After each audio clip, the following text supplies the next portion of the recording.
Hi అండి, ఎలా ఉన్నారు? ఈరోజు మనం చాలా టేస్టీగా ఉండే ఈ ఆకుకూరల కాంబినేషన్ కర్రీ కుక్కర్లో చాలా క్విక్గా చాలా టేస్టీగా ఎలా తయారు చేయాలో చూసేద్దాం. ఇక్కడ తోటకూర, పాలకూర, మెంతి, ఇంకా పొన్నగంటి కూర. ఈ ఆకుకూరల కాంబినేషన్తో చపాతీలోకి, జొన్న రొట్టెలోకి, రైస్లోకి కూడా చాలా టేస్టీ కర్రీ ఎలా చేయాలో చూద్దాం. 4 పండిన టమాటోలు, కొంచెం వెల్లుల్లి, ఒక పచ్చిమిర్చి, ఒక 2 ఉల్లిపాయలు, కొంచెం కరివేపాకు. కుక్కర్ పెట్టి ఒక 2 స్పూన్లు ఆయిల్ వేయండి. ఎక్కువ ఆయిల్ అక్కర్లేదు, ఒక 2 స్పూన్లు.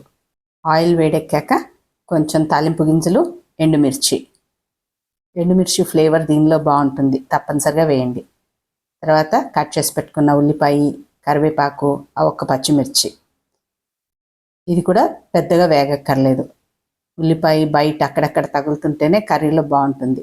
సో వెంటనే ఆకుకూర కూడా వేసేయండి.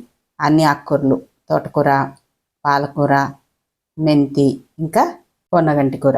ఇంకా మీకు నచ్చిన ఏ కూరైనా యాడ్ చేసుకోవచ్చు. నేను ఇక్కడ ఓన్లీ 4 తీసుకున్నాను. ఈ కర్రీ టేస్ట్ అయితే చాలా చాలా బాగుంటుంది. మా ఇంట్లో అయితే అందరికీ ఇష్టమైన కర్రీ. చపాతీ అయినా అన్నంలోకైనా కూడా ఇష్టంగా తింటారు. అన్ని ఆకుకూరలు వేసి ఒక్కసారి కలిపేసి దానిలోనే వెంటనే టమాటా. వారానికి 2 సార్లు ఇలా చేసుకున్నట్టయితే అన్ని ఆకుకూరలు మనము తిన్నవాళ్ళం అవుతాము. ముఖ్యంగా చపాతీలోకి అయితే ఇది బాగుంటుంది. ప్లస్ ఎక్కువ కర్రీ కూడా మనము తీసుకోవచ్చు. ఇప్పుడు వెల్లుల్లిపాయలని కూడా ఒక్కసారి కచ్చపచ్చగా దంచేసి దానిలో వేసేద్దాం. ఇవేవి కూడా వేగక్కర్లేదు, ఒక్కొక్కటి వేసేయటమే. నేను వీడియో కోసం స్లోగా చెప్తున్నాను, కానీ లేకపోతే మీరు ఆనియన్ వేసిన వెంటనే ఆకుకూర, వెంటనే టమాటో, తర్వాత మీరు వేయాలనుకున్నవన్నీ కూడా వేసేసేయచ్చు. ఇప్పుడు ఉప్పు, పసుపు, కారం అవి కూడా వేసేసి అన్నీ కూడా ఒక్కసారి కలిపి దానిలో ఒక చిన్న గ్లాసు వాటర్ పోసేసి కుక్కర్ మూత పెట్టేయటమే. వాటర్ కూడా పోసేసాను. ఇంకా కుక్కర్ మూత పెట్టేసి ఓన్లీ 2 విజిల్స్ రానిద్దాము. 2 విజిల్స్ వచ్చి ఆరిపోయింది కుక్కరు. ఇప్పుడు ఓపెన్ చేసి చూస్తే చక్కగా కూర రెడీ అయిపోతుంది. కొంచెం వాటర్ ఉంది. ఒక్క 2 నిమిషాలు మనం తక్కువ పోసుకుంటే ఈ వాటర్ కూడా ఉండదు, చక్కగా మాడిపోతుందేమోనని కొంచెం హడావుడిలో కొంచెం ఎక్కువ వాటర్ పోసాను. కొంచెం సేపు ఉంటే ఈ వాటర్ ఎగిరిపోతుంది.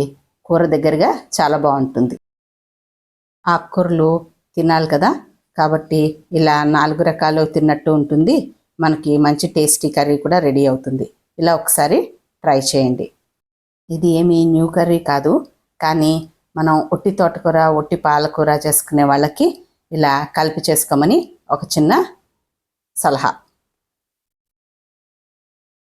మా కర్రీ అయితే రెడీ అయిపోయింది. వేడివేడిగా చపాతీతో సర్వ్ చేయటమే.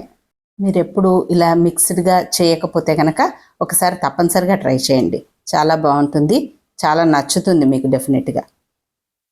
అంతేనండి, సింపుల్గా ఫాస్ట్గా కుక్కర్లో ఇలా కర్రీ చేసేసుకుంటే స్టవ్ దగ్గర ఎక్కువసేపు స్పెండ్ చేయకుండా క్విక్గా అయిపోతుంది.